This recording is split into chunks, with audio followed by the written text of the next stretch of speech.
ବୋଉ କହୁଥିଲି କ'ଣ ପଇସା ପତ୍ର ଯାହା ଥିଲା ମୋ ପାଖରେ ସବୁ ସରି ସାରିଗଲାଣି। ଏଇ ରଜଟା ଆସିଲାଣି, କେମିତି କ'ଣ ହବ? ପୁଣି ଏଇ ଧନଟା ଅଛି, ପୁଣି ତାର ଡ୍ରେସ୍ ପଟା ଆସିବ, କୋଉଠି କ'ଣ ପଇସା ଆସିବ? ମୁଁ ସେଇ କଥା ଭାବୁଛି।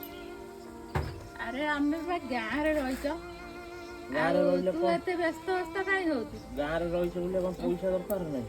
ଗାଁରେ ରହିଲେ ପଇସା ଦରକାର।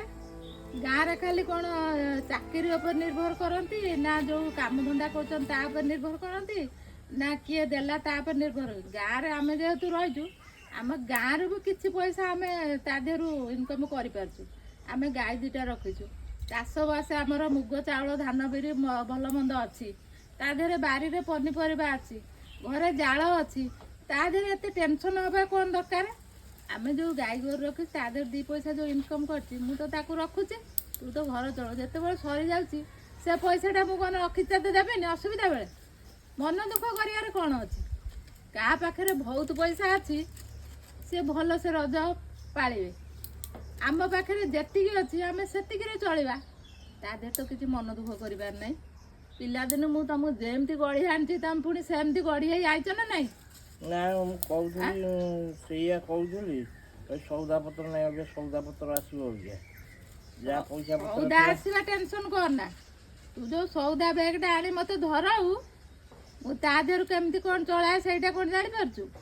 ସିଏ ତ ଏଇନା ନୂଆ ବୁହା ଭଲ ମନ୍ଦ ସିଏ ଆଡ଼ଜଷ୍ଟ କରିପାରିବନି। ତା ଦେହରୁ ମୁଁ ଅଳ୍ପ ଅଳ୍ପ ଅଳ୍ପ ଅଳ୍ପ ରଖିଦିଏ। ଯେଉଁ 2-4 ଦିନ ପଇସା ପତ୍ର କାଳେ ନ ଆସିପାରିବ, ସେ 2-4 ଦିନ ମୁଁ ତାକୁ ଆଡ଼ଜଷ୍ଟ କରିଦିଏ। ତାକୁ ବି ମୁଁ ଏଇନା 8 ଦିନ ଚଳେଇ ପାରିବି। ଆଉ ଗାଈ ମୁଁ ଘିଅ ଦେଇଥିଲି, ରଖିଛି 1000-2000 ଟଙ୍କା ପାଖରେ ଅଛି। ତାପରେ ବାପା ଓମ୍ଫେଡ଼ ନିଅନ୍ତି, ସିଏ କେତେବେଳେ 5-10 ତାଙ୍କ ପାଖରେ, ସିଏ ତ ଖର୍ଚ୍ଚ କରୁଛନ୍ତି ଓମ୍ଫେଡ଼ ପଇସା, ଦାନା ଫାନା ଆଣିଲେ।